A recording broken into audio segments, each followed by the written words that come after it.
Hey, Tony Gaskins here, popping in. Let me make sure my sound is working on here.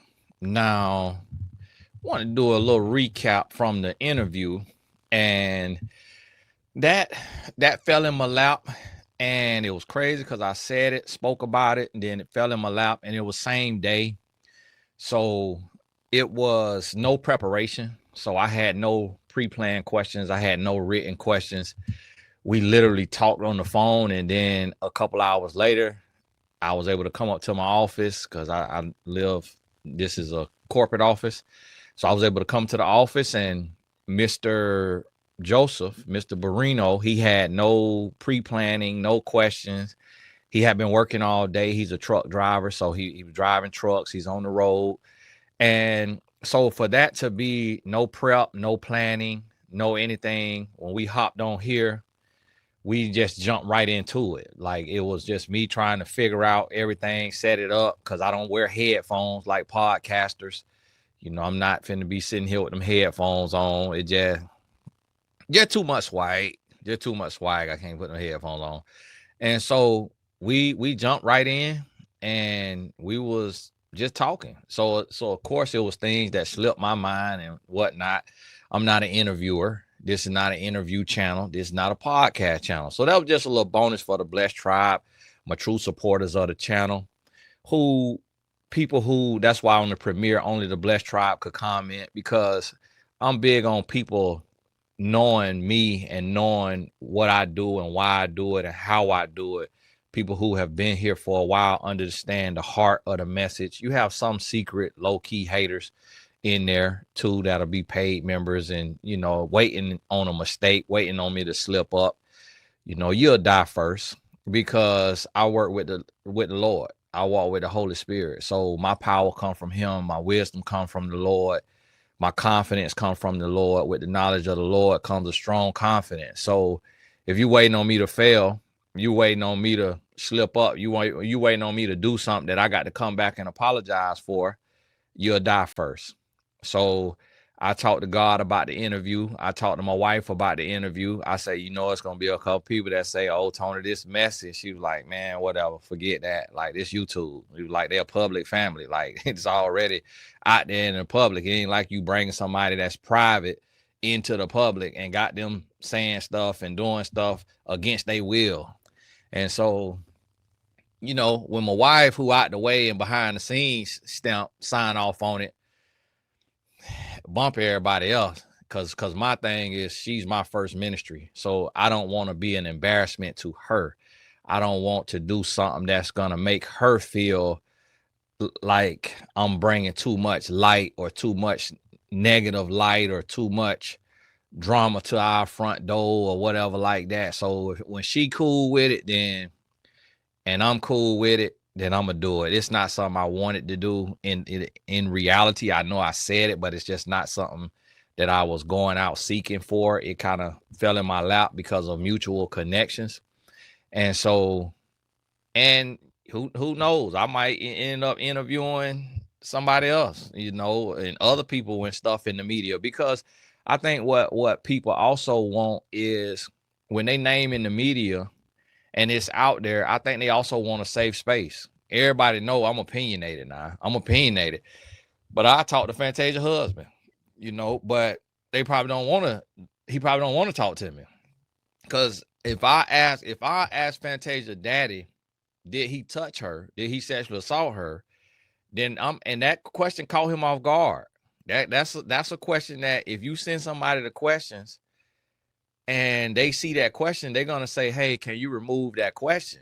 But I never ask for questions when I do an interview. So like anytime y'all see me on somebody's podcast, I never ask for the questions before, because you don't have to remember the truth.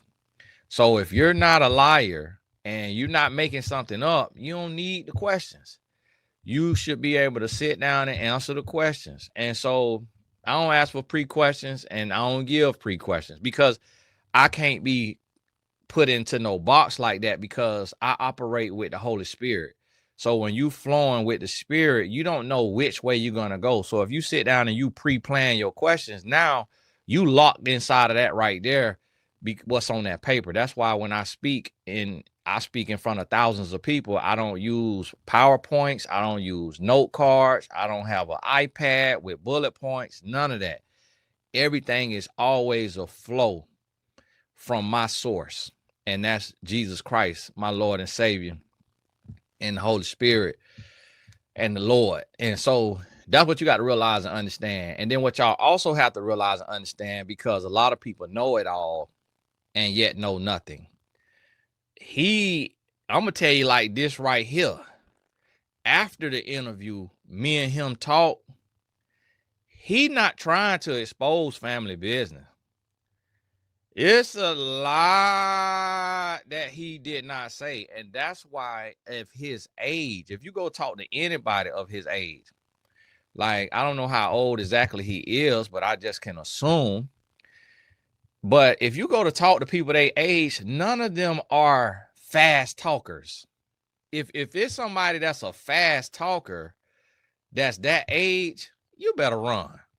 You better run. Like, even with my daddy, who is 62 or 63, he teach the Bible studies on Sunday. He's a slow talker. When I ask him a question, he's very deliberate. It's very, okay, so what this right here is. So when he was taking a lot of time to think, me being a speaker and me being used to being on the camera, I didn't look too deep into it, because I also knew that this is a bigger platform than the other interviews he did. And he working with somebody who is established in the industry and who everybody knows. Whether they tell me they watch me, I know they watch me. So I know all of the celebrities know exactly who I am and come over here and watch videos. And you think Beyonce gonna comment? But Beyonce know exactly who I am. You think Jay-Z gonna comment? But he know exactly who I am. So that's why when I do these messages, it's not just about them and their situation. We also extracting lessons. And I have a young lady who, in me covering the Fantasia situation, she's a young artist. She's talented. Every music is subjective, but she reached out to me. Some of y'all probably seen it in the comments. And she said, Tony, would you manage a young artist? Well, 2 weeks before that, it could have been 2 or 3 weeks ago, I just talked to another artist who want me to manage her. And that was before even Fantasia stuff even happened. So, but then at the same time, some of y'all know me from the K Michelle show. I coached somebody the other day. She said, I've been watching you since K Michelle, because the lady, she's from Memphis. And I was K Michelle life coach. And so when she got her TV show, after she did Love and Hip Hop Atlanta, she got her own show because she's a big personality. On her first 2 seasons, she brought me on her show. And I went on there with my little pot belly and sat down in that uncomfortable chair and had our little talk, and I always kept it real with her. I don't know if they cut it out because I don't watch reality TV, so I record it, but I don't watch it.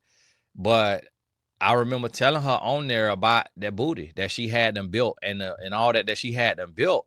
And then I think she gave me some pushback, if I'm not mistaken. But you see, later she went and took the booty out. And so I'm just a real individual, and people who real ain't got to say they're real. But sometimes I'm realizing today that it's a lot of people that's slow. And I don't mean that in a derogatory way, but I just be confused. I'm like, man. So what I realize is it's a lot of people that just not all the way there. And I'm just like, man, like, this is crazy. Like, it's mind-boggling.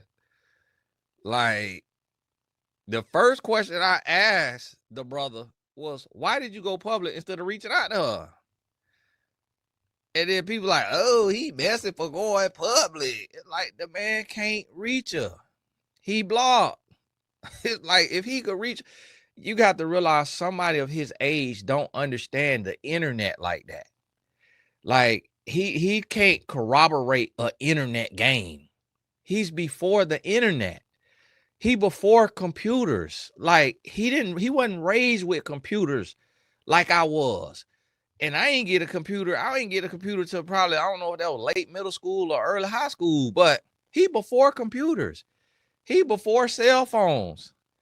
He before social media, before all of that. Like that man ain't got the time and the ability to corroborate a PR strategy. It's like if he could do that, then a lot of y'all struggling artists and actresses and whoever need to be hiring him. You need to be in the Barrino PR agency. If you giving him that much credit to think that he's some mastermind clout chaser, it's like that's a father. That's a father. And I'm gonna tell you something about black fathers. When I made it, do you think my daddy expected me to do something for him? Absolutely. Absolutely. When I talk to my daddy and I say, hey, my white friend who is a third generation billionaire telling me I shouldn't be giving y'all no money, I shouldn't be doing nothing. And he's like, yeah, Tony, he say that, but all his money come from his parents. He say, so they help each other. But for black people, it might not be the parent that can give a legacy to the children, but the black parent who is there and active in the child life, we raising the child. So with black people, because we started behind the 8 ball and we come out of slavery, we didn't have nothing to pass down. Now we got to raise our child to take advantage of the opportunity that they have, because y'all in a different world than we was in. So when I got to the 5th grade, I could read and write better than my mom. And so after I published my book, my dad said, can you help me publish my book? Because I could write a book in a week. It may take him 6 months, 3 months, a year. I'm not sure how long it take him, but I write a book in 5 days because my education was different. My parents put me in private school in 10th through 12th grade. I was in good public schools. I wasn't in no F school or whatever it's called, Title I. I was in good public schools, and then went to a private school. And that's where I met millionaires and billionaires that I have done millions of dollars worth of business with because of the position that my parents put me in. So I bought my daddy a $90,000 Maserati. And I haven't made as much money as some of these artists. Then I bought myself a $170,000 Bentley. I took and gave my Bentley to my dad. I bought my mom a $42,000 Mercedes Benz and paid for the Benz, pay her insurance. I bought my sister a Mercedes Benz. I bought my mother-in-law a Mercedes Benz. Somebody call this bragging. No, this is my truth. If my truth sound like bragging, you got to go to God about that. Don't get mad, scratch your booty and get glad, like my dad always say. So you got to go to God about that. I'm just telling my truth. Don't get mad because my truth sound different than the black men that you may know personally. That's not my fault. I'm not arrogant about it. I ain't showed none of that cause.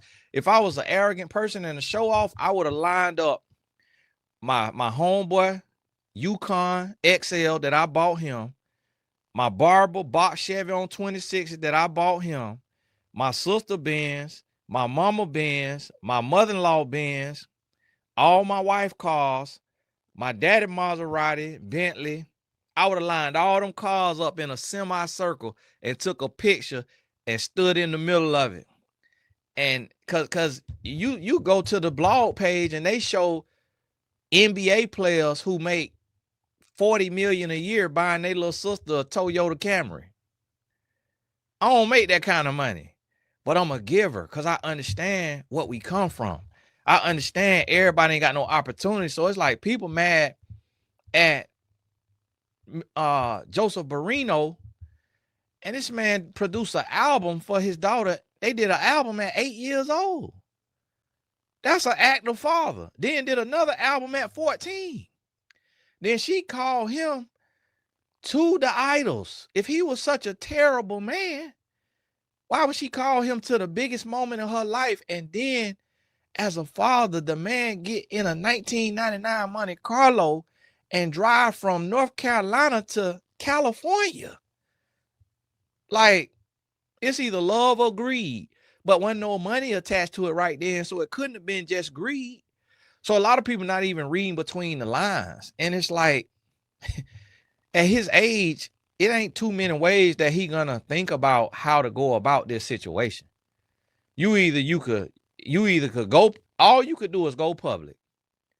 He don't have millions of followers, so he's shooting a video just to shoot a video. He's shooting a video for his Facebook or whatever outlet.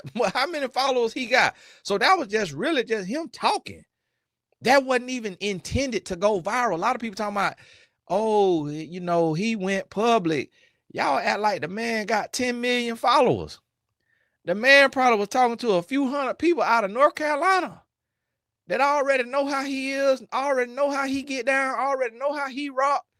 And it's like, people are acting surprised. Like, look at LeVar Ball. Look at LeVar Ball. This man, LeVar Ball, raised his 3 sons. And he started the Ball Brothers brand. Triple B's, Ball Brothers brand. This man created an entire shoe line because he wanted to make money with his sons that he raised, that come out of his loins, that his wife carried. He wanted to make money with his sons. Shoes was so raggedy because they made out of China probably, and well, all shoes come out of China, but the quality, I think his son injured himself.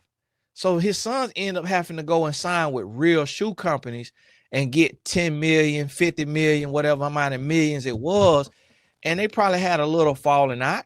But not everybody is gonna go public. So not everybody gonna say something. They daddy might say something 20 some years from now. So y'all got to understand, if the man ain't really had no relationship, no real close relationship for 23 years, it come to a point to where you get closer to the grave than you are to the birth canal. And you come to a place to where you at your wit's end and you just trying to do whatever you could do. Whether it's for money, whether it's for legacy, whether it's for connection, whether it's for your family, you just come to a place to where you say, man, I just want to see my family together. I don't want to die having not done everything that I could do to try to reach my daughter. And then this is the stupid thing about what a lot of women were saying is, don't no daughter cut their daddy off for no reason. That's a lie. One thing a daughter will cut their daddy off for is an abusive man. Wake up and smell the Folgers in the morning. You mean to tell me y'all done lived this long and you ain't never seen a man estrange a woman from her family? Like, are you kidding me? And then some people just don't even deserve lips or a tongue. Talking about, one lady in the comments talking about Fantasia's husband seemed very humble and genuine and sincere. Ma'am, don't go nowhere by yourself.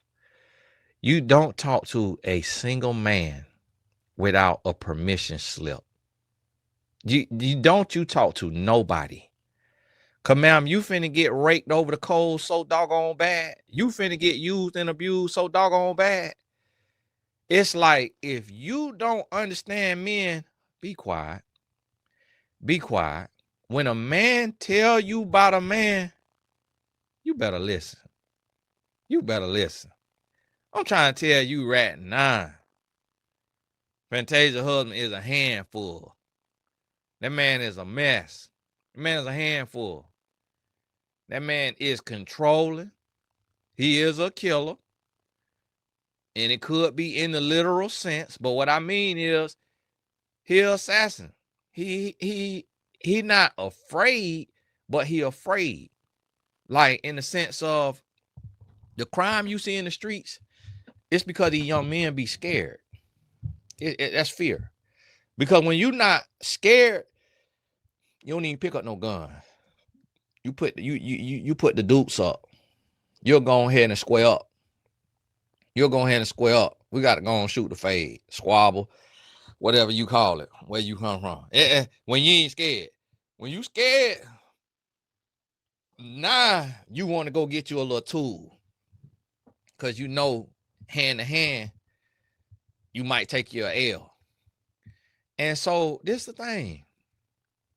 You got to realize that just like right now, I'm gonna do a series for the Blessed Business Tribe. It ain't for everybody because some people are, I'm not gonna say slow because I don't like that term. So I'm gonna change that, retract that. I'm gonna say ignorant.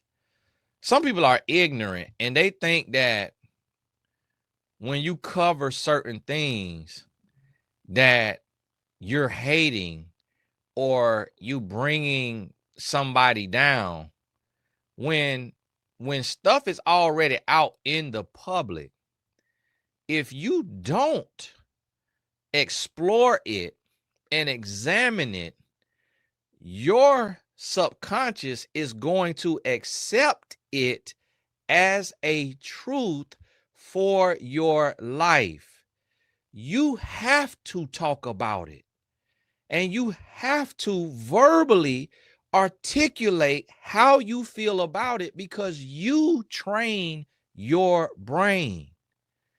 Listen, I don't want to be the smartest in the classroom, but we got to raise the level of discernment, of wisdom, knowledge, and understanding. So when people say, oh, well, let's just pray and let's just, even the Bible say faith without works is dead. Even the Bible say that. It ain't no just pray, because here's the thing. It's babies who follow me. 16, 17-year-old girls be in the comments. Tony, I'm 17, I'm 16. I watch your videos. You like a father to me. You like an uncle to me. My oldest son about to be 19. My son older than some of the young women who follow me. So if I don't address this, they will go on Tinder, Bumble, Booty Hole, and meet a man who is older than them, smarter than them, more savvy than them, street smart, and they will be so enamored with his swag and with his aura, with his articulation, that they will be wrapped up. And if they had not heard me express and talk about the public display that Fantasia's husband brought upon himself, the public scrutiny that he brought upon himself, and me analyze that he married her after 3 weeks. Had they not heard me talk about that and say you should never marry a man within inside of 12 months, and that's if y'all talk every single day. If y'all talk every other day, it need to be 24 months.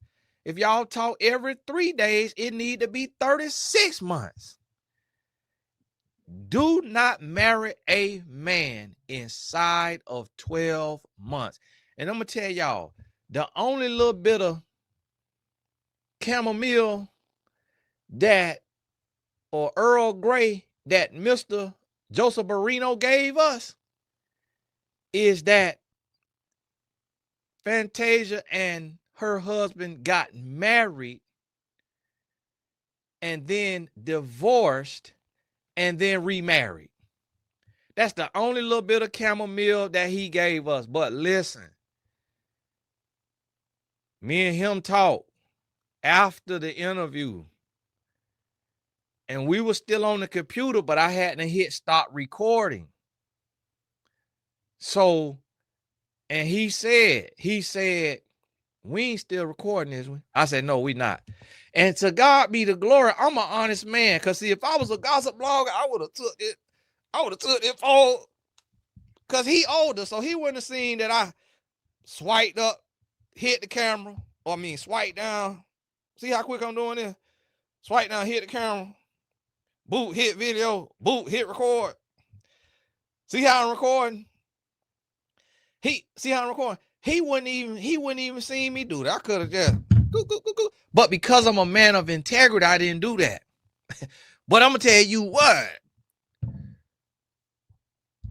the real T came, he talked to me after. That man ain't trying to tell their family business. That's why he was careful with his words. This is not about exposing his daughter. This is not about embarrassing his daughter. This is not about hurting his daughter. He trying to reach his daughter. Because guess what? If he pull up on her, the husband got right to shoot him. Because he coming up on his property. And then that's very confrontational. Because it could turn into a fist fight. And then it could turn into a knife fight and a gun fight. And then now Mr. Barrino has lost his life, or her husband has lost his life. And then Rico, the brother, come in, and Rico done lost his life or took the husband's life. Like, it's safer on the internet streets than to just pull up. Because I'm going to tell you like that right here. Mr. Barrino is a better man than me. Y'all jumping down on that man. If you don't like him, then you need to hate me. Because if that was my daughter, I'm at the door. And her hubby to the dome. You hear me? Boy, you ain't finna keep my daughter from me. And listen, you my daughter, you came out of me. We need to sit down and talk. I apologize for everything I done did and I done said, but I'm not going to my grave without my child. We need to talk. And we finna have us conversation. And if you in the way, playboy, what? Click, clack, boo. I'm gonna lay you down. Now that really would destroy his daughter. That really will hurt his daughter. And guess what? That happens in the black race, in the Asian race, in the white race, in the Hispanic race, to where dad and son-in-law throw blows. It done been murders like that, where the brother and the brother-in-law throw blows. It done been murders like that too. So I'm gonna be honest with you, it's safer on the internet. But a lot of people not thinking about that. You got to understand black men and our walk, our path, our trauma. Like, and listen, y'all say, oh, that Mr. Barrino, he looked like a mess. Yeah, we all a mess. Do you not understand I was an abuser in college? Do you not understand I was an abusive boyfriend? Do you not understand I used to traffic paraphernalia across the state lines? Do you not understand I could be doing fed time? We all a mess. Like, what are you talking about? Do you have a father? Do you have a brother? Have you ever met a black man? Like, what black man have you met that is not a handful? That is not a mess. That ain't got no past. It's like, no, we're not gonna go by everything perfect. We ain't gonna handle everything right. That's the grace that got to be given. Because we human. I remember when we was out of the country. And we was sitting down, my wife, my two sons, and the salesman. We was at the resort. And he was trying to sell us on a timeshare. And I say, now was this resort started with cartel money? My wife died. My oldest son died. They were so embarrassed that I asked that Mexican man, was this beautiful, palatial, diamond-rated resort started by cartel money? But think about this. We talking about Mexico now. If you a multi-diamond, like they just found out that the $2 billion school in Sarasota, Florida, IMG, which is the premier sports boarding school, they just got fined $1.5 million for accepting cartel money. So do you think that beautiful resorts in Mexico didn't have any cartel infusion in the beginning? But that's just a question not everybody gonna ask. Everybody not gonna ask a woman, daddy, did he molest his daughter? I'm that guy. I'm gonna ask the uncomfortable questions. And see, the thing about it, that's why I got to run alone, because I embarrass people.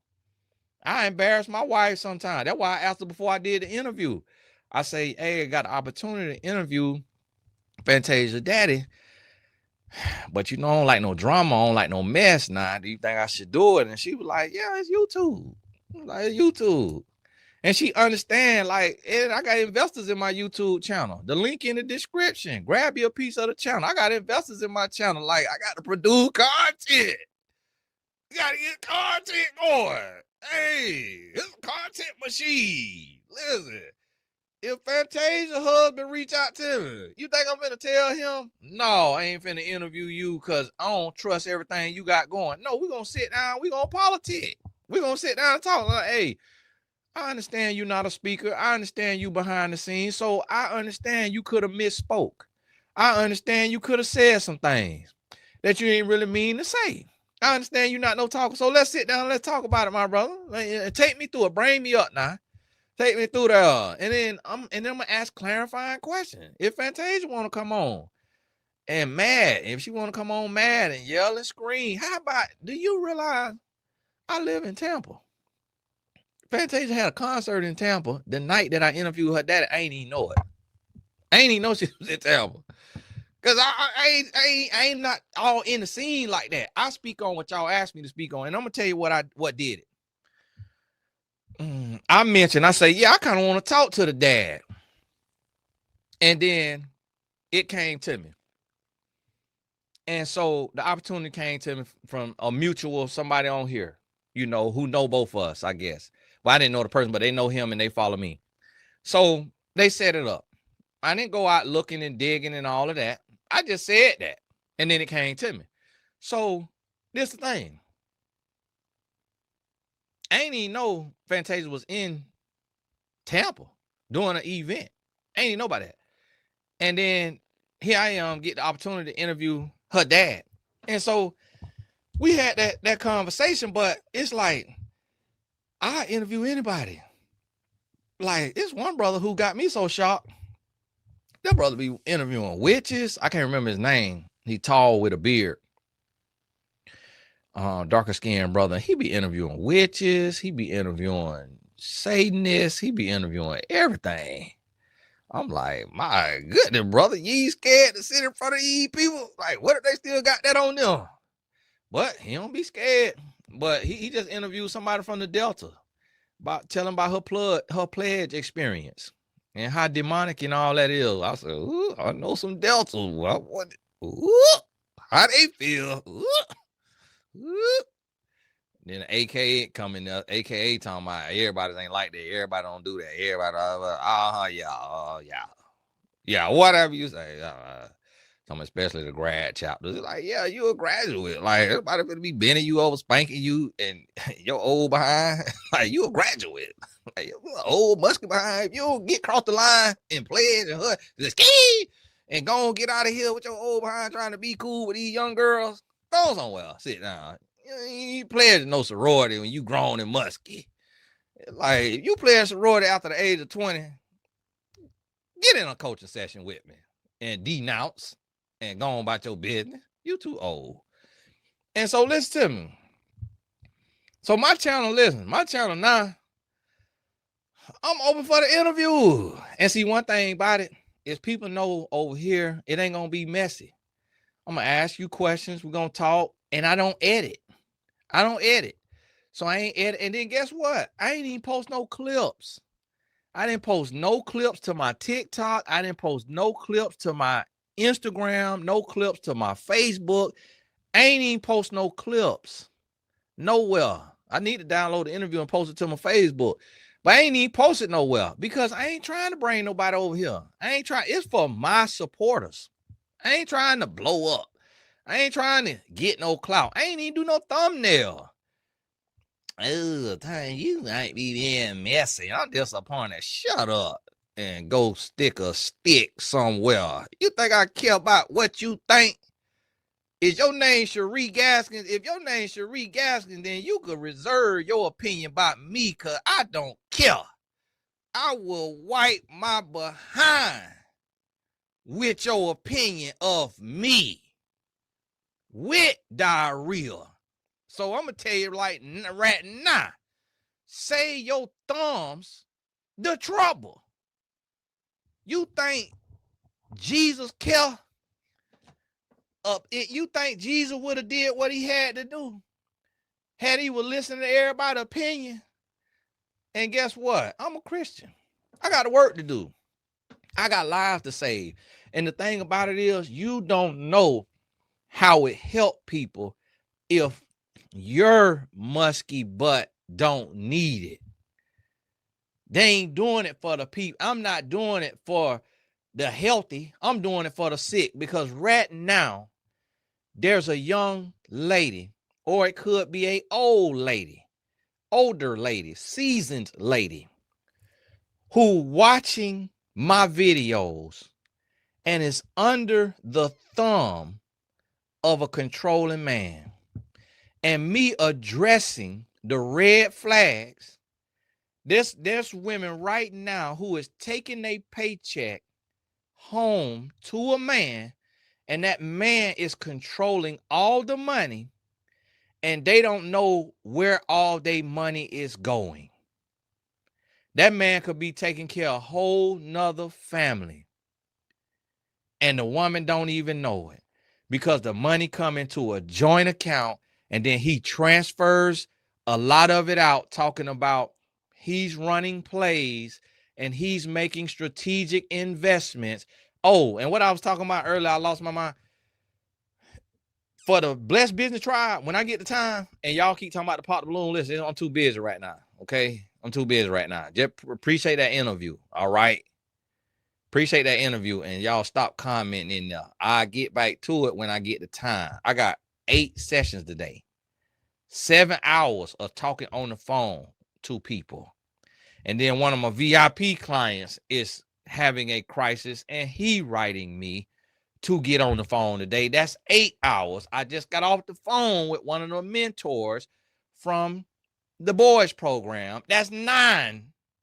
And then I got to have another call with my homeboy, because I'm trying to reach Penny Hardaway to go be a mentor for his players next season, because they struggling. So that's going to be 10 calls today. So y'all stay out my comments with more work and appreciate what I give you. It's like, my goodness. Get over there paying that $2.99 and go to Tony. Can you do this? Tony, can you go to the Empire State Building and jump from the top and do a video on the way down? Like, calm down now. My goodness. Y'all trying to get me to go through a divorce. Like, this type of season right here calls divorces. When you working this hard and all that, man, listen, I'm about to have to have noonday whiskey. I'm working so hard. So listen, it's different. And see, me, this the thing about me. I'm not sending my wife to work. I work till I die. That's just how I am. I'm not finna ask nobody for nothing. I'm not sending my wife to work for me. I ain't doing it. I ain't going out here asking for no loans and all of that. I ain't doing it. Like, if I got to sell equity like I'm doing right now, I'm selling equity in my YouTube channel. This is a generational thing. Like, my son's going to be eating off this channel, and I'm selling equity to y'all. But that's what I do. That's what I do. Before I go out here begging, I'm going to give something in return. And so that's the thing. That's how provider men think. This how we think. This how we move. But what I was going to say is, it's this blog that I read, and y'all go read it now, because a lot of y'all, it's a lot of people that is so ignorant that people do not read. I read. It's a blog called The Bourbon and Rye Club. Rye is R-Y-E. You know that if you have your little drink. I don't drink rye. The Bourbon, B-O-U-R-B-O-N. And this lady is following the Uncle Nearest and Fawn Weaver receivership with a company. And Fawn does videos saying that her company being heisted from her company being stolen from her. But if you read the court documents, you will see that is a lie. And if you own a business and you ever done business, you will see that her and her husband, and a lot of the property is in her husband's name, Keith Weaver. And right now, on March 20th, 2026, they have a foreclosure from First Bank is foreclosing on a loan that was held by Keith Weaver that was secured by the real estate below. So he got a loan and he secured it with this real estate. Track number 1, deed reference book D366, page 848, address Highway 2131, North Shelby, Tennessee, 37160. That's the zip code. This is a piece of land that is 53 acres. And I done heard her say that in a video that they got 53 acres. 53 acres. It is separate and has its own horse barn. This is owned by Keith Weaver. Well, other than the loan being foreclosed, but yeah, it's owned by Keith Weaver. Track number 2, deed reference book D383. If you're in Tennessee, you probably know how to look this up. Page 445, address 323 East Depot Street, Shelbyville, Tennessee. And I'm going to get to my point in a second now. So remind me. This is the Old Times Gazette building. This is owned by Shelbyville Grand, LLC/Keith. That's Keith Weaver, LLC. Seems that the taxes haven't been paid since 2024. And then track number 3, deed reference book D378, page 827, address 100 North Side Square/Main Street, Shelbyville, Tennessee, 37162. This one is the U.S. Bank building. This is also owned by Shelbyville Grand LLC/Keith. Remember when Fawn, she called her the Weaver, and she put a trademark. She got nicknames for him because she followed the whole thing, and she posts the court records and all the stuff. When Fawn said, we bought a bank. Well, they bought the building, not actually running an actual bank. And then she said, God, could you imagine that mess? But why let the truth ruin a good story? And then the parties interested in it, it say none known. And see, what you got to realize, this is what happened when you read. And when you read facts. And what this lady said on here too, because I was reading it last night. I was reading this after midnight. At 1 o'clock in the morning, reading. I like to study. I like to learn. So y'all got to understand, when you come over here, I'm a scientist. Like, your little, keep that raggedy comment to yourself. Until you finna get out here and put in work in these streets in these trenches and you finna show up every day, shut up. If you not finna show up every day doing this here work, keep your ragged opinion to yourself. Get off my page. This for people who let me go do the investigative journalism, go do the work, then bring the facts. That's what this about. This ain't for y'all peanut gallery just passing through. And up here, I got a pig. Okay, you got a butthole and a tongue too. Get your page. Cause what you eat don't make me doodle. Get your page and share your opinion then. All right. And so listen to me. Then she take and she posts the actual thing. She posts the actual thing now. So she ain't pulling this out her behind. She ain't pulling this out behind. The Bourbon and Rye Club. And guess what? It's like 5 black women who actually read about this case. When I look at a post, I see so many black women in the comments. Yo, they trying to steal your company. Oh, they trying to rob you. Oh, they trying to devalue you. Oh, they trying to devalue so somebody could buy it. Listen, nobody want to buy it. Nobody want to buy it because just to one creditor, they owe $108 million. And then it's several other creditors, they $200 million in debt, not including the $250 million to the investors. So if somebody could buy it for $200 million and clear their debt, the investors screwed because that's $250 million. But this is what happens when you play at that level and you went to Tuck Business School like Fantasia husband. So that's what I'm trying to tell y'all. This ain't just about Fantasia.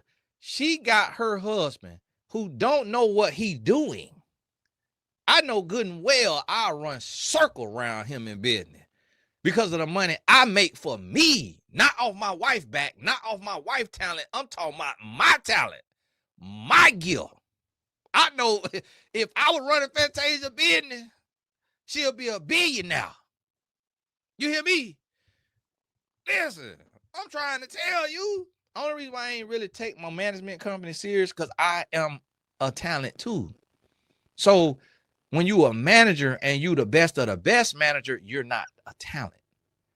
But when you are a talent too, it's hard to be the best manager. So you could help people, but you have to do it in seasons and you got to do it strategically and you got to be able to carve out that time. And so that's why I told the young lady, I'm like, yeah, I got you now. I'm in a season right now. This season crazy for me, but come back this summertime, I'm gonna have a little more opening. Then I could go to managing and running it up. But even with my clients who come to me and spend a little $150, $250, I get them a 7-figure blueprint. I be on the phone with my clients and they be like, say that again, Tony. Say that again. Hold on. Rewind. So, okay. Now what is that? Oh, Tony, I'm writing this all down. Oh my goodness. I ain't never heard all this. Oh my goodness. Oh, like I get them a 7-figure blueprint in 1 hour.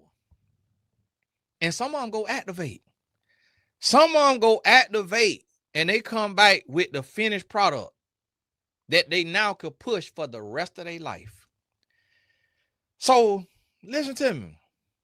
That's why I'm speaking on this, because I don't agree with a husband who don't have the knowledge and the skill set, completely blocking everybody out and managing a woman who is very, very talented solely by himself, and he never had success of his own. But yet here it is, her dad is in the music business. And yes, her daddy want to make money off of his daughter. It make more sense for your father to make money off of you, which really ain't off of you, it's with you, than a man that you met who come out of prison. You see what I'm trying to tell you? Like, and now look what happened right here now. And this is what I was telling you about this bourbon and rye on here. And then they show the parcels that they own that's being foreclosed on because these people trying to get their money. The bank trying to get their money. So this is not including this ain't First Bank is a different bank. This not Mid Farm Credit Mid America that is owed 108 million. This is another bank, First Bank. And this ain't even 10%, 20%, 30% of the creditors that they owe. So then what I'm trying, but this come from men getting in business and not knowing what they're doing and using their wife as the face of the business. And they wife do all of this talking. All the assets in Keith's name. Fawn, the brand. Fawn is the CEO. She coming on here and she talking like big ball britches. All the assets in Keith's name. And so that's what I'm trying to tell you. So let's say they sell these 3 properties and the bank could get their money. Anything that's profited, that's in Keith's name. And so if they went through a divorce, then they got to be trying to hash out what's what. And so Keith got a bunch of LLCs and they go and they buy these properties in Keith LLC. And then they got money from Farm Credit and bought a house in Martha's Vineyard. But they and instead of buying the house outright with the money that Farm Credit approved them to buy the house with, they just took a piece of the money from what it read like maybe 500,000 and put down on the house, and then took and had another bank collateralize the house, finance the house in Martha's Vineyard. But that's supposed to be owned by Farm Credit.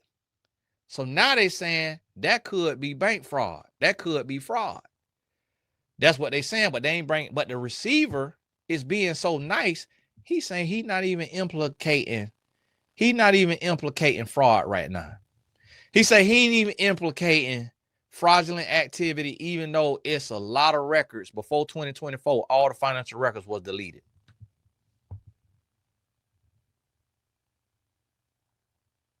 And then people talking about they trying to steal a black woman business.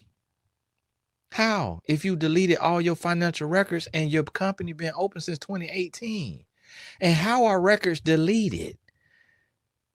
QuickBooks got an archive system. If you want them records, you could go get them records.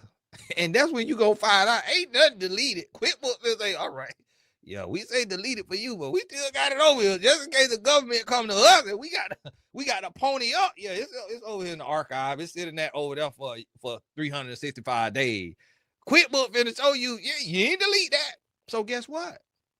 When discovery come, now it's not going to happen because Fawn watching this video, but when discovery come and they subpoena QuickBooks or whoever software they was using for them systems, they finna find them records. And you delete your account, they still could bring your account right back. When the feds come, and then you know what they're gonna say? And you know what QuickBooks or whoever that software gonna say? They got to get on the stand and they finna say it was Control-Alt-Deleted. It was user deleted. This is the IP address that deleted it. Then they finna go look and see. I'm putting Fawn on game right now. Cause right now you finna put that computer in the shredder. That computer finna be in the Malahassee River. Cause look, they're gonna say this the IP address that deleted it. Here go to so people talking, oh, you trying to bring down black people. I just gave some game right now. Bourbon and Rod later probably gonna be mad with me. Tony, why are you telling them how to hide this fraud? Come on now. We're trying to catch these people up. And so listen, if y'all take and read, y'all will see the trend of black men taking And now they did have a quote on Forbes. I read a Forbes article when they say she worth 480 million. That company was never worth $1 billion. And I thought that's strange when I read that. I say, how this company been around a few years and worth $1 billion? How they talking about she a billionaire? That don't make sense. When you do business, you know better. That valuation was a self-valuation that they gave themselves. Nobody gave them. You can't be worth $1 billion if you is 108 million in debt. If you're a billionaire, if you worth $1 billion, you can sell a few assets and pay your 100 million. We going through all of this receivership because the bills can't be paid. But people act like, I'm convinced that some people just parents just put them up against a wall and just did like this with their head into the wall when they was a baby and just did like this. And then gave them a cooling pack and some Gatorade and some Pedialyte. Because the stuff I be reading in the comment section, I be like, man, we can't be this dumb. We can't be this slow. And then the brother, God bless his soul, I met him in person. I was on a podcast with him, with B. Simone and Megan Ashley. His name is David Shands. He got a podcast. He brought on some brothers that say they fit to buy Uncle. He brought some brothers on that say they finna buy Uncle.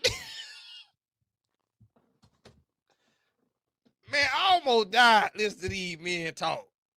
And I read the comments. People in the comment. People in the comment. Oh, this is so good. This is so amazing. I am so enlightened. When I tell you these brothers can't walk and chew bubble gum, you not finna buy no Uncle Nearest. For one, y'all black. It's not a bank in the world finna give y'all 108 million.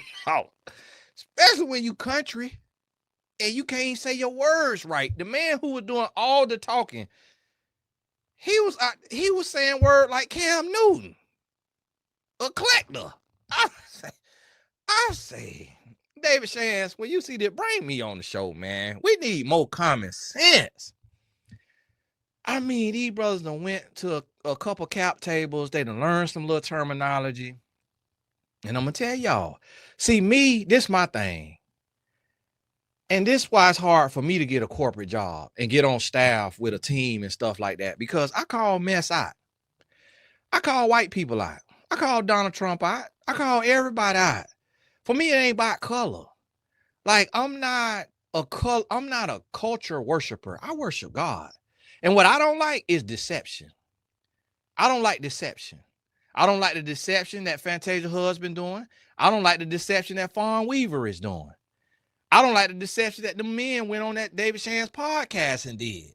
I don't like deception. That's what I'm against. People think I'm against a person. So when I called out the brother who do the tour tonight's conversation, people thought I was hating on him.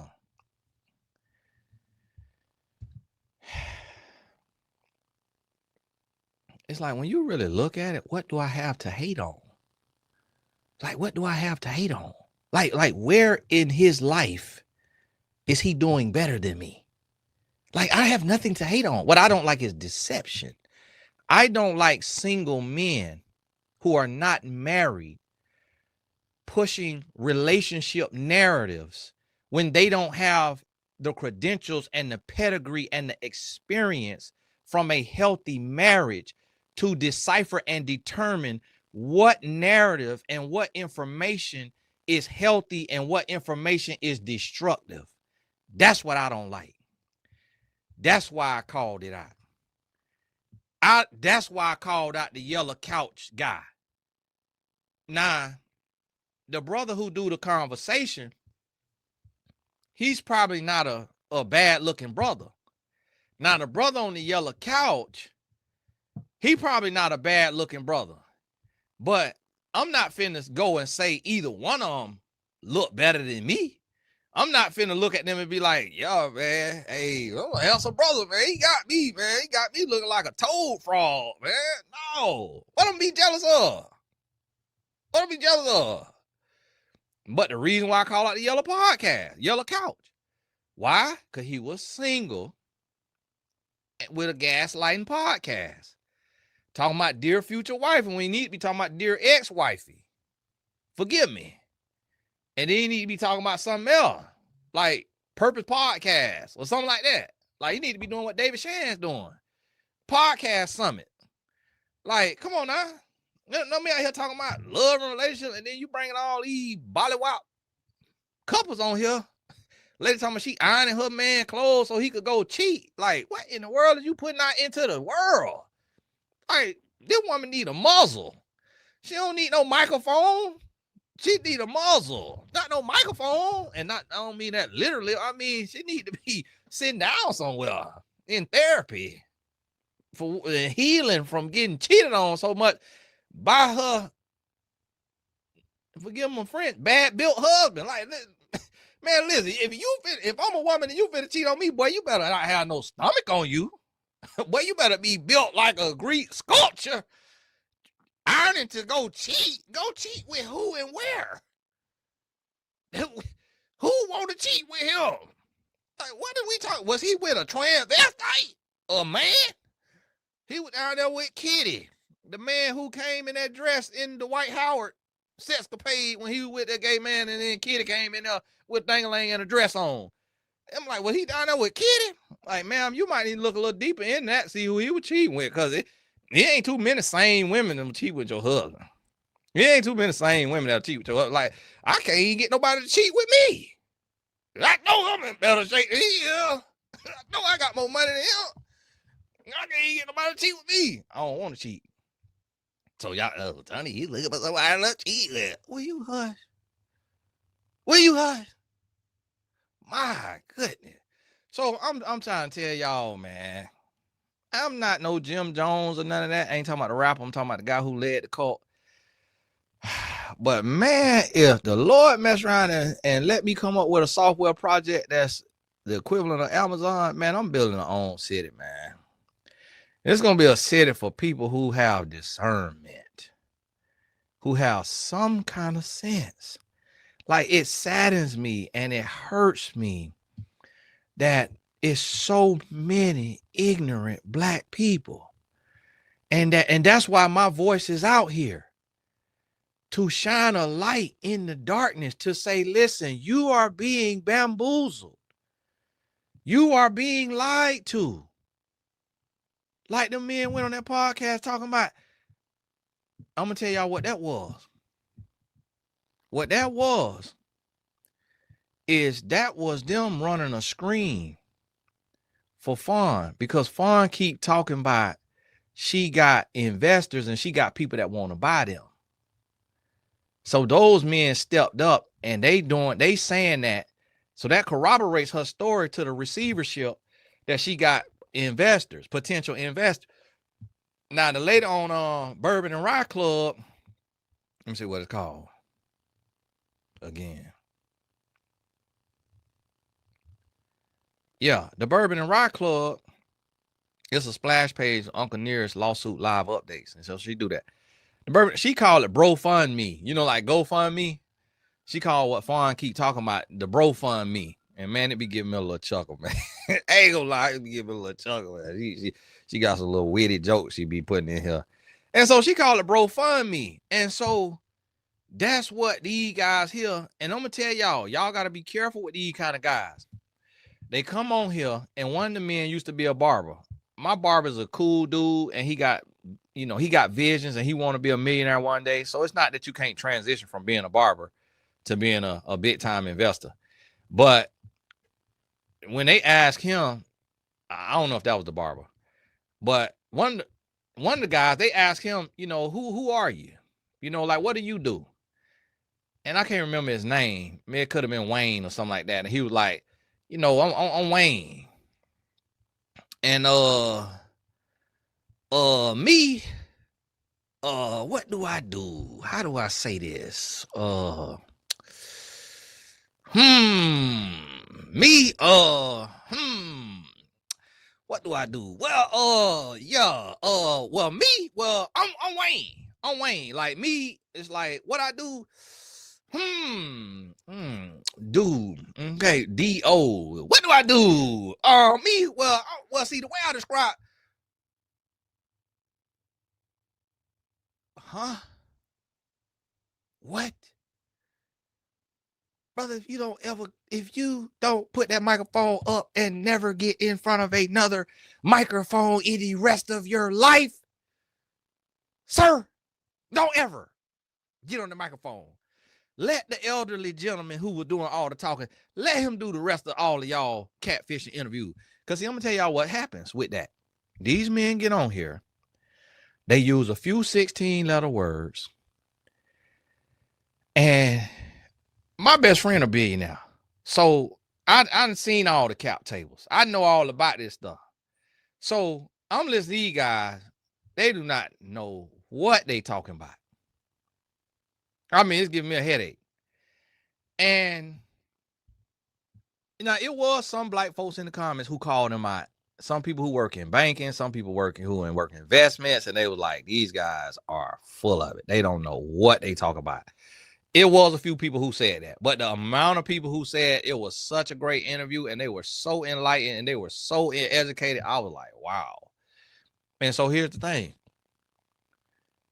What they will do is they will talk about that right there. And they will have paperwork that says they have complete sole control over the investments that's made because they are the experts. And they also will have a management fee. Because when you have a management fee, when you start a fund, and so all of the people, there will be women, and this is what David Shan's got to be careful of. There will be women who have $400,000 in their 401k. They will take it to them babbling fools. And I say that in a not a derogatory way. I say that in the literal term, babbling fools, because they did not know what they was talking about.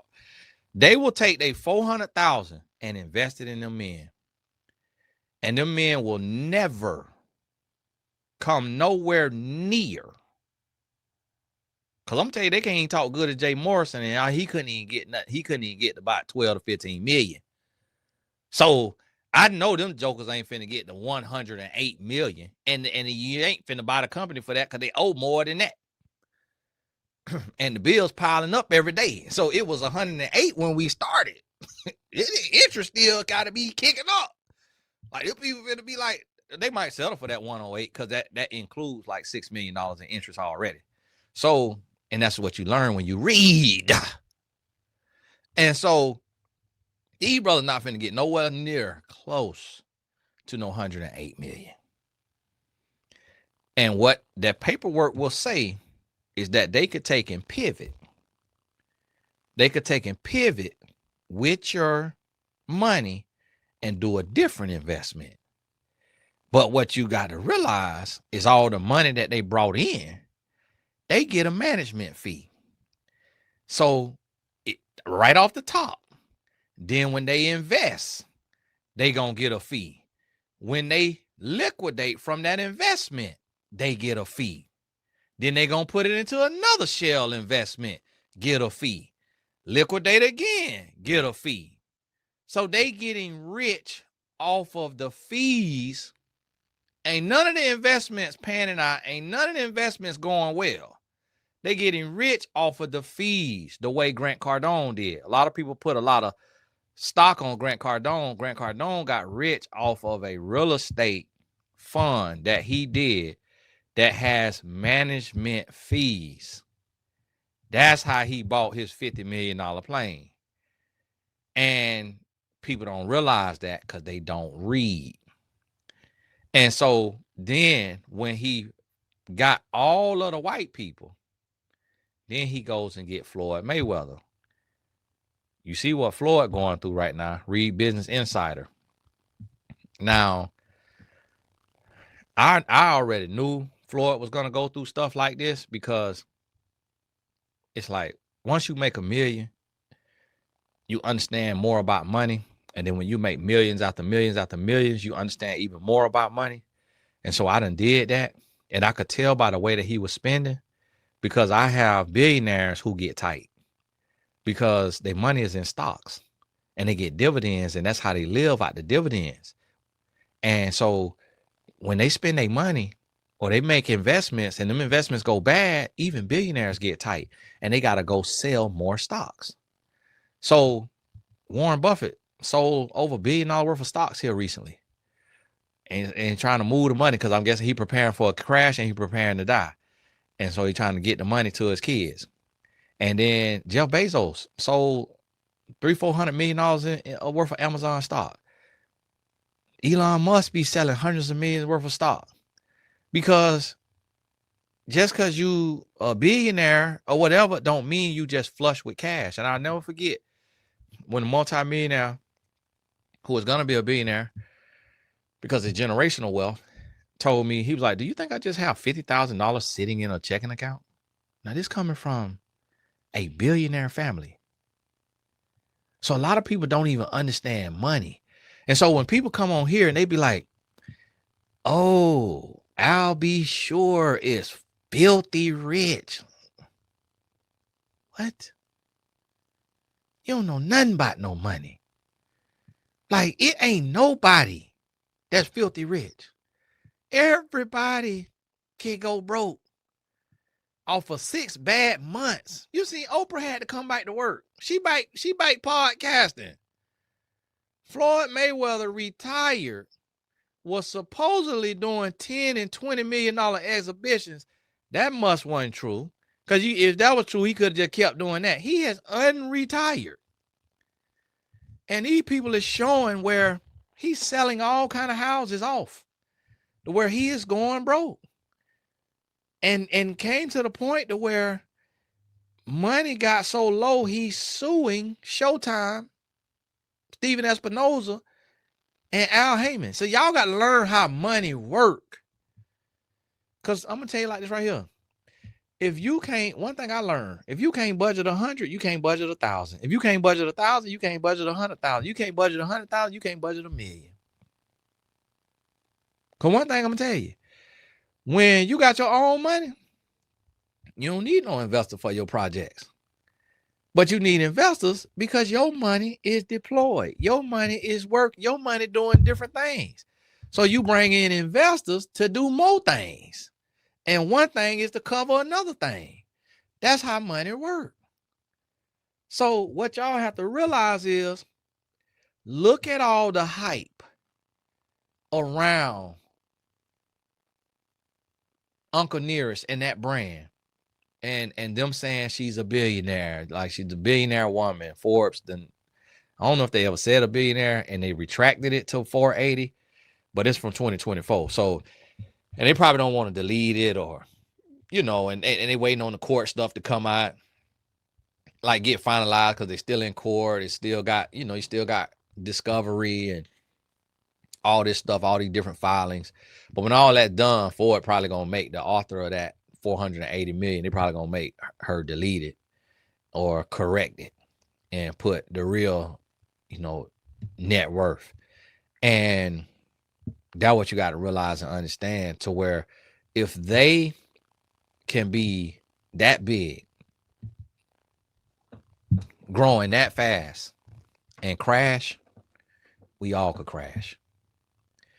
The court documents say they haven't filed taxes since 2018.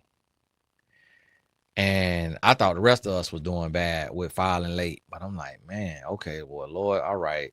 Okay, well, people out here doing worse. Have not filed since 2018. And then somebody commented that. Fawn responded that they reported it on the little update. That, I don't know if they reported on the update or I seen a screenshot somewhere.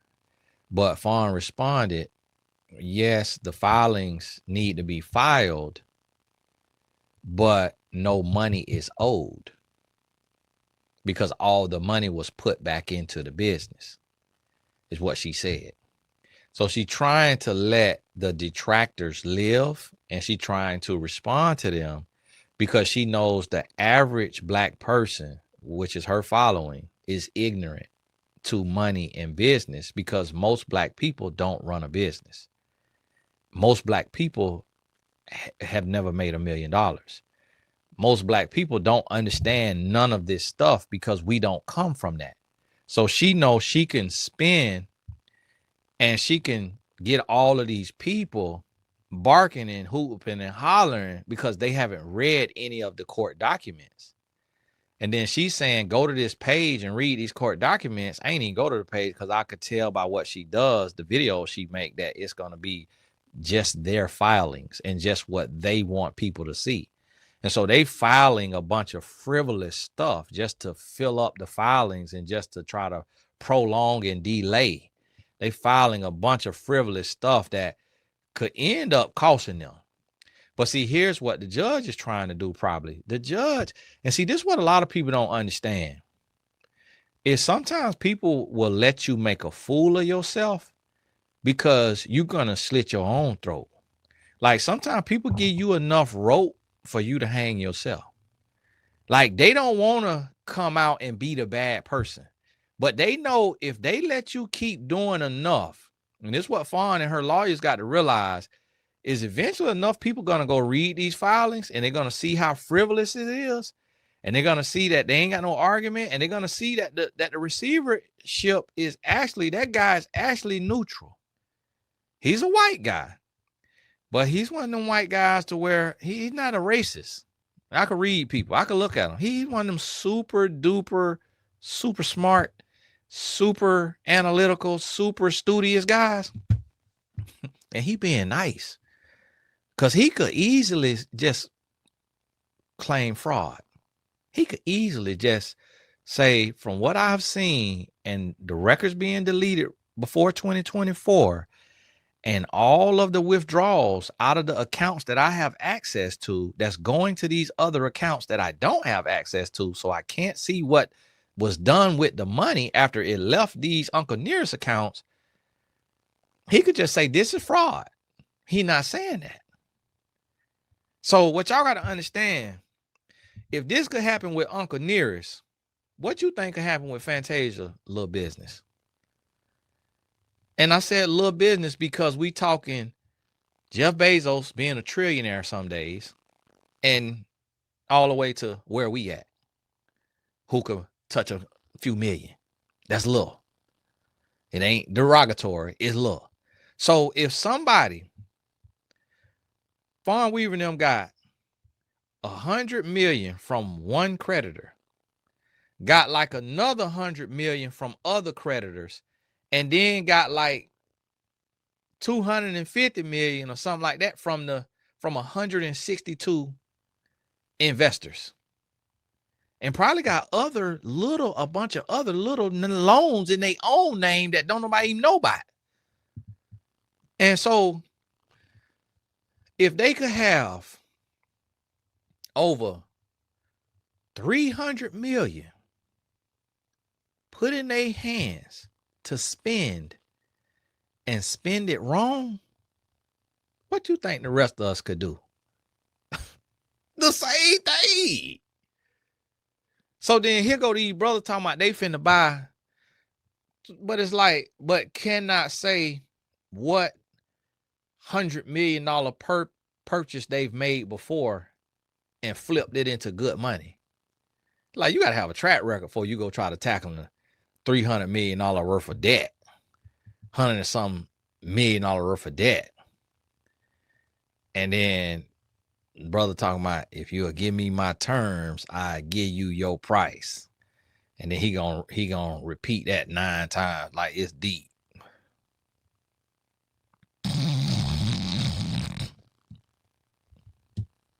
What? Listen, if I do Mill podcast, it might be called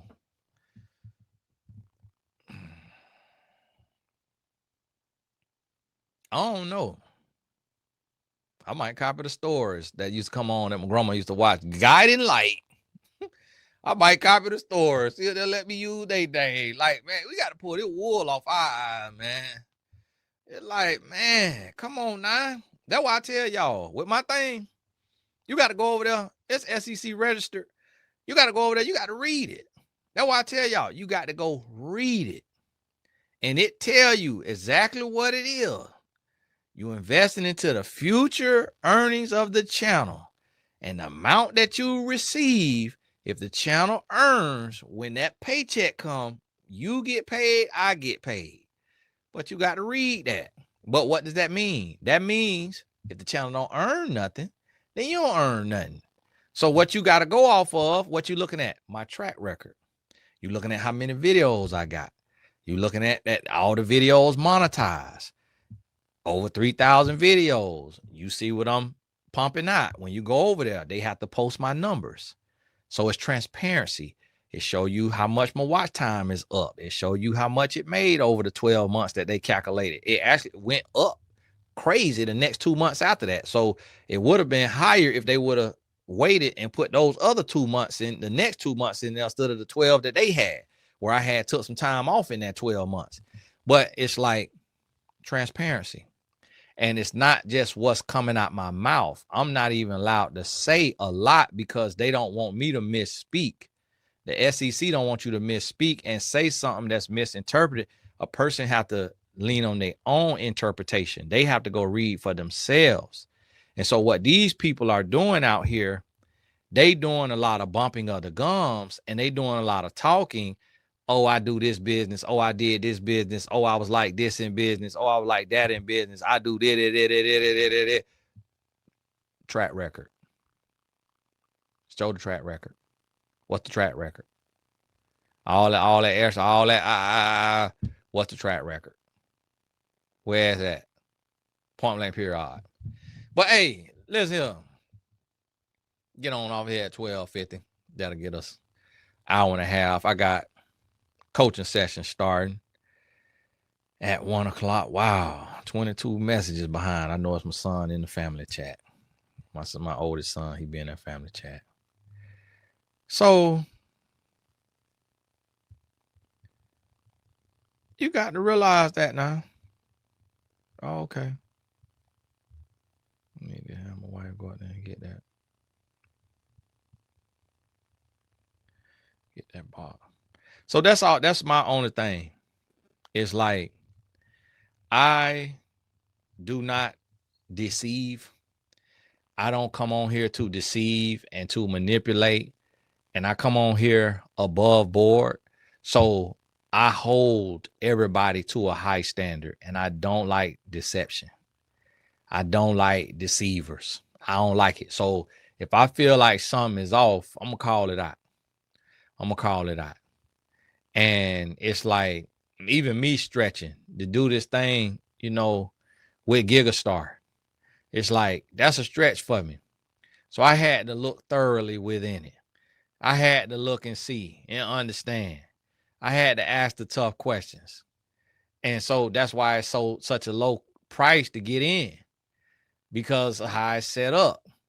And it's split up over several investors up to X amount of percentage. And that's the thing. The amount of forms I had to fill out. I'm like, my goodness, what? Like, what a thing he'll see. And so guess what? But you know what? Here's the thing. A lot of people don't realize this. Y'all forgive me, text my wife if she could pick up a package for me from my box. A lot of people don't realize this, but we get grace. And in that grace, that's where you got to do the right thing. So, like, with this situation with Fantasia, I feel like this is grace for her husband, because I know how it is being at the helm, being at the head of something, and you running something. You can make mistakes. You can have oversights and things of that nature.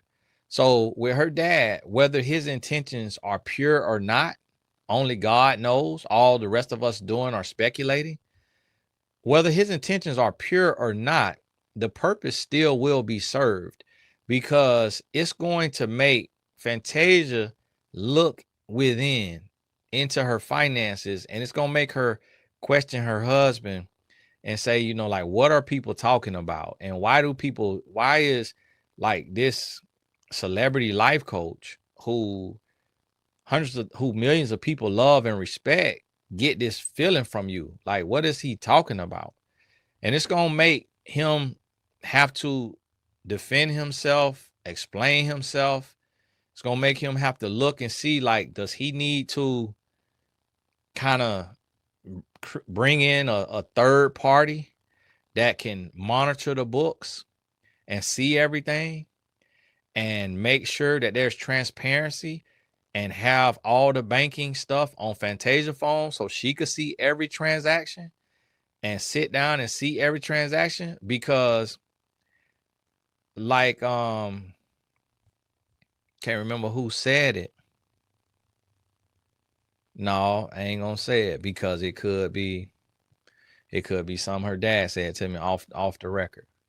But it's like, this gonna make the eyes get on there, and that's necessary, because women should not be worked into the ground and left with nothing. And even if a woman, because somebody was like, well, this Fantasia, she's an adult. If she want to give her husband all her money or do whatever with her money, she should be allowed to. No, some people will hurt themselves. So what our job is to help people who won't help themselves, people who don't see their value, people who don't know their worth. It's our job to love our neighbor as we love ourselves. So if you would want somebody to speak up for you, if you would want somebody to look out for you, if you would want somebody to kind of say, hey, watch this right here, watch that right there, watch this right here, watch that right there, then you should do the same thing. It makes no sense for people to say, oh, turn a blind eye to these other people business that's in the public eye. So how you want to turn a blind eye to something that's in the public eye? Dummy. Shut up. It's like, that don't even make no sense. How you gonna turn a blind eye to what's in the public eye? It's like, yes, we're gonna talk about it. It's in our face to talk about. Dummy. It's in our face. It's like, you hush. If you want it be private, then tell them to keep it private. If you want it to be private, keep your business private then. And we won't talk about your business because your business private. But guess what? If your business become public, it's going to get talked about. If I go out here and I pull a Derek Jackson and start cheating on my wife, do you think people finna be like, oh, well, let's keep that private. Let them handle their situation. I'm going to be on every blog in the world. I'm going to be on Channel 9 News. I'm going to be on Channel 2, Channel 5. They going to have me. I'm going to be on ESPN.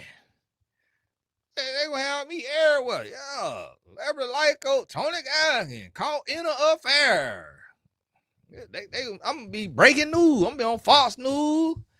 Everything. So you got to realize, no, what's in the public eye going to get publicly addressed and assessed so that the babies could learn, so that they could realize and see, okay, all right, Uncle Tony said, don't let no man meet me and marry me within 3 weeks. I need to date this man, talk to him every day. I coached a young lady the other day, early 20s, met a man, they already engaged, under 8 months, 5 months, and the guy talking about, oh yeah, you know, I really like her, what I see in her, I want to be with her. And I told her right in front of him, y'all do not need to get married before 12 months. And that's if y'all talk every day. I say, but when y'all cross 12 months, you analyze the relationship, and then the wedding date could be set between 12 and 18 months, 24 at the most, and y'all go to the courthouse Don't spend all that money. Y'all too young. Go to the courthouse. Then when y'all get some money, then y'all can have y'all a little something. But go down to the courthouse. And I told them, make sure y'all have these type of conversations on this. Family, faith, finances, fitness, friends, the 5 F's. And make sure y'all foundational beliefs are the same. All the little minutia in the weeds and all that right there, left, right, all that right there. You ain't got to get too deep in there. But your foundation of life, y'all need to agree on. Because if you don't, it ain't going to work. So I had that conversation with him. Gave him the game. And that's what I do. And that's what I'm here for. And as long as the Lord let me live and let me talk, that's what I'm going to be doing. Anybody can get it, including myself. If I take a stupid pill, I'm going to be on here having an expose about me, about how I feel, what tripped me up. And I'm going to teach the lessons from that.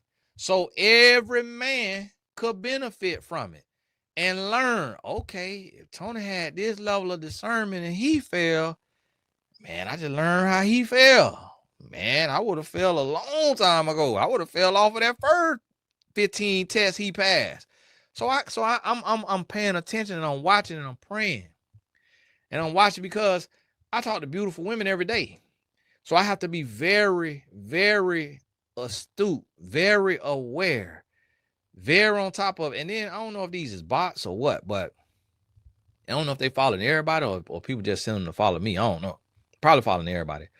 But there's a lot of little accounts I've been seeing that got the little fire ring like they be in their story, and it's a woman picture and it got 0 followers and look like they got a link for a webcam. I don't click none of it. I don't follow them back. I don't click on no story. I'm looking, all right, okay, what we got going on? What y'all thought it was? What y'all? I'm like, I hope this ain't real now. I hope this ain't not a person like trying to come trip me up and think I'm finna fall over something that stupid now. No, you're going to have to come a little better than that now. No, you got to up that test. I'm trying to tell you. And it ain't about no cockiness or no arrogance. It's about knowing the Lord and having the confidence of the Lord and praying for wisdom, knowledge, understanding, discernment, discretion, and trusting God. That's all it's about. That's all it's about. And so listen, anything that come up that I see, and now some of the stuff y'all asked me to address, the person or the people name is not big enough. Like, I don't want to be a channel where I'm touching on stuff to where I am promoting people. Like Fantasia, she already known by most people. And no, that don't mean A-list. But she already known by most people. And then one lady got blocked. Talking about, oh, you can speak on Evelyn Lozada and whatever. And they is D-listers too. But I wasn't speaking on Evelyn Lozada and her daughter. The video was about don't get finessed out your drawers. That's what the name of the video is. The video don't say Evelyn Lozada or Shanice Hairston or nothing like that. So touch your nose and sniff your drawers and hush. Talk about what you know about. And see, one thing about it over here, listen, I don't deal with foolishness. I'm going to call you out. I'm throwing it back in your face. Because none of us is perfect. So when Jesus turned the other cheek, that's I'm still walking with the Lord and growing. Because me, turn the other cheek. Hey, I am turning the other cheek. Block. Hush. And stay out the comments and let us grow. So listen, and what y'all got to realize, I don't care nothing.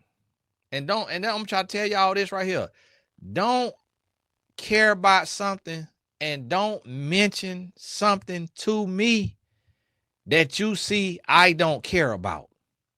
So if you don't see me say, hey, shout out, so amazing, 100,000 subscribers, then don't mention subscribers to me, because you see that I don't care about that. If you see I don't say, hey, like the video, hit the thumbs up, or that's the same thing, hit the subscribe button, set your share it, set your notification. If you don't see me say that on every video, I don't say it on no videos. That lets you know I don't care about it. That's not something that I'm putting to the forefront. I care about the work. Like, I can have 1,000 subscribers, but if those 1,000 subscribers are being fed, they being helped, they being served, they learning, they growing, they healing, that's all I need. So when y'all hear me going off on ignorant commenters, it's because I don't care if they unsubscribe. I don't care nothing about that. Like, I'm from Arbondale, Florida. Polk County, Florida. I got 3.5 million followers online. I am the only person from Polk County, Florida with that size following. Pretty much. I can't think of nobody else. Unless like the pro athletes, Tracy McGrady, Ray Lewis, Amari Stoudemire got that. But even them, across the board, they don't have that many. Majority of the time.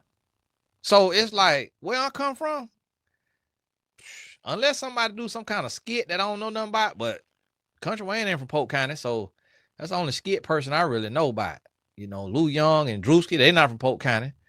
So we really ain't got nobody from Polk County. I'm the number one out of my whole county with 3.5 million followers online. So we ain't even supposed to have 350. So when I tell you I don't care about offending nobody, I don't care about stepping on toes, I don't care about losing subscribers, I'm not here for that. I'm here to speak the truth that the Lord lay on my heart, regardless of who it offends, regardless of who care about it. I'm finna speak the truth. And the thing about it is, like, a lot of people just speak the truth on a microphone. The difference about me is, I'll put a man in the grave if he try me. And that's what the Lord working on me with, because here go the thing. Like Corey Holcomb and the guy. If Corey would have sat in front of me like that, he'd had to pick his jaw up off the floor. Because you're not finna walk up on me like that, because I don't know what you finna do. So if you walk up on me like that, bro, I'm finna knock you out. And if I don't feel like I knock you out, I'm finna shoot you. Point blank period, pray for me. Pray for me. But see, I'm transparent about my shortcomings. I'm transparent about it. Like, I tell you about it. And so that's why when I spoke on the boy who do the tours, he had a little friend that came out trying to get clout and had my name in his mouth. I called the boy who do the tours. I said, you better talk to your homeboy and let him know. This right here. This will come off the internet. I don't play about my name. And he don't know me. And there ain't no dirt on my name. And let him know. Before I put a defamation suit, I'll put him in a grave. So I say, tell him he better check himself. Because I don't know him like that, and he don't know me like that. I said, I'm going to speak on what I got to speak on. If I speak on you, then you can speak on me. Now we even. But if I ain't spoke on you, and you speaking on me, now we got a problem. If you're a woman, I'm a defamation lawsuit. If you're a man, you might have another problem. Play with it. And so that's the thing. It's like, we all growing. We all learning. We all trying to heal. We all trying to get better in the Lord. We all got shortcomings. So, but I share mine. I tell you where I'm falling short at. I tell you where I'm short-circuited at. I don't try to hide it and be a knight in shining armor like I'm perfect. And that's what bothers me. When people try to come act like they got it all sold up in an area and then be proselytizing and all this right here, instead of coming out and saying they is a fornicator, they don't know how to manage money, they still learning, they financially illiterate, this and that, what they gonna do. Like, that's what I don't like, the deception. But if you say, hey, I'm doing a Treff real estate fund, out of the money I raise, I'm gonna buy me a house on 32 acres just to celebrate myself and my wife for being a part of this. So I feel like that's something we deserve. If you against that, then don't invest. And then people would have said, man, I don't care about you buying a house, man. You deserve that. You put this together. You done brought together $15 million. All us, we finna eat. Man, get you a house. Just keep it under this amount. The people probably would have said that and probably still would have invested.